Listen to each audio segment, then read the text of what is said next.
तो जो हमारा क्वेश्चन नंबर 6 है वो हमसे पूछा है what are two conditions which promote corrosion, कि हमें दो कंडीशन बतानी है जो प्रमोट करती हैं कोरोजन को।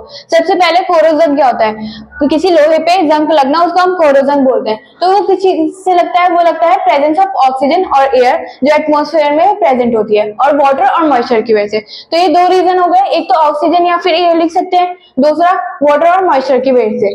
इसके बाद जो क्वेश्चन नंबर 7 है हमसे पूछता है a small amount of ferrous sulfate is heated in hard glass tube, कि मतलब एक स्मॉल अमाउंट फेरस सल्फेट को हमने हीट करा है ग्लास ट्यूब में, तो हमें बताना है कि what are the chemical reaction, उसकी केमिकल रिएक्शन क्या होगी।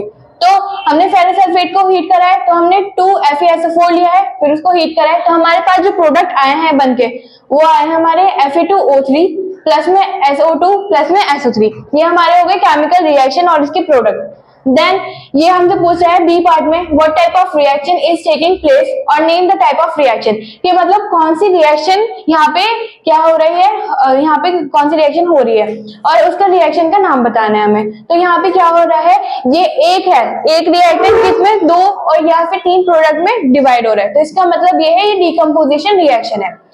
इसके बाद जो क्वेश्चन नंबर 8 है वो हमसे कह रहा है what happened when zinc strip is dipped in a CuS4 solution, कि जब मैंने Zn स्ट्रिप को हमने डिप करा CuSO4 में तो क्या होगा। तो जिंक जो है उसको डिस्प्लेस कर देगा कॉपर सल्फेट को। क्यों? क्योंकि जिंक ज्यादा रिएक्टिव है कॉपर से, और हमारे पास क्या आएगा, ब्लू से कलरलेस सॉल्यूशन हो जाएगा जिंक सल्फेट के फॉर्मेशन की वजह से। और ये कौन सा रिएक्शन होगा, डिस्प्लेसमेंट रिएक्शन। क्यों? यहाँ पे जो मोस्ट रिएक्टिव मेटल है उसने लीस्ट रिएक्टिव को क्या कर दिया है, हटा दिया है, उसकी जगह से डिस्प्लेस कर दिया है।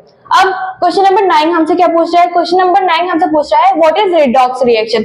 सबसे पहले हमें पता होना चाहिए रिडॉक्स रिएक्शन होता क्या है। रिडॉक्स रिएक्शन होता है जिसके अंदर ऑक्सीडेशन और रिडक्शन दोनों होते हैं, मतलब उस रिएक्शन में ऑक्सीजन का गेन भी होगा और दूसरा हाइड्रोजन का वो भी होगा, गेन होगा।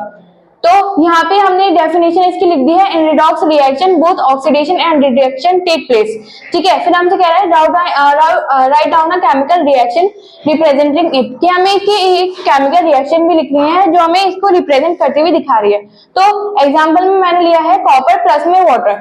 तो यहाँ पे क्या हो रहा है, कॉपर क्या हो रहा है, यहाँ पे ऑक्सीडाइज हो रहा है। क्यों? क्योंकि कॉपर ने ऑक्सीजन को गेन करा है। दूसरा जो वाटर है वो रिड्यूस हो रहा है। क्यों? क्योंकि उसने ऑक्सीजन को हटा दिया है वहां से, उसके पास से रिड्यूस हो गया है ऑक्सीजन।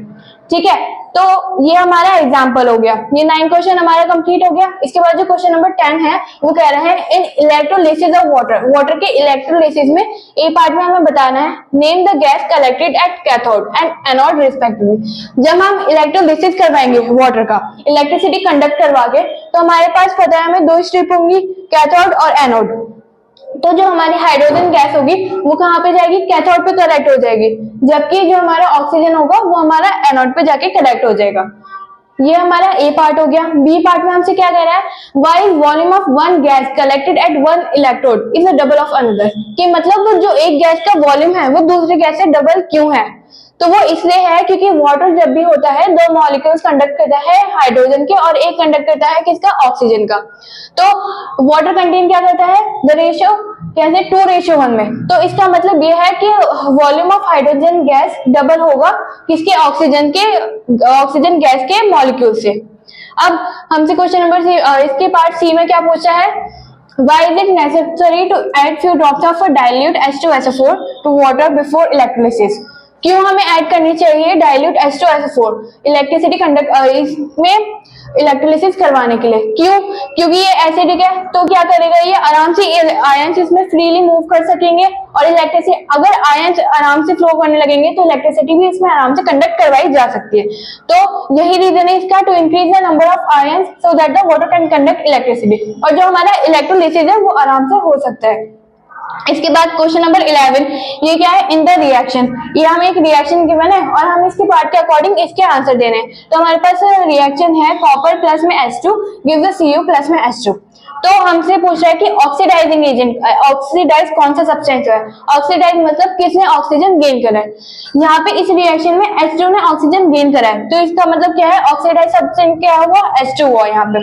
बी पार्ट में हमसे पूछ रहा है नेम द रिड्यूस सब्सटेंस, कि मतलब कौन सा सब्सटेंस है जो रिड्यूस हो गया, मतलब जिसने लॉस ऑफ ऑक्सीजन कर दिया है, वो हुआ है हमारा कॉपर ऑक्साइड, क्योंकि उसने क्या करा है, वो कॉपर ऑक्साइड से सीधा कॉपर में कन्वर्ट हो गया है। तो ये हुआ हमारा CuO। इसके बाद सी पार्ट में हमसे पूछा है नेम द ऑक्सीडाइजिंग एजेंट।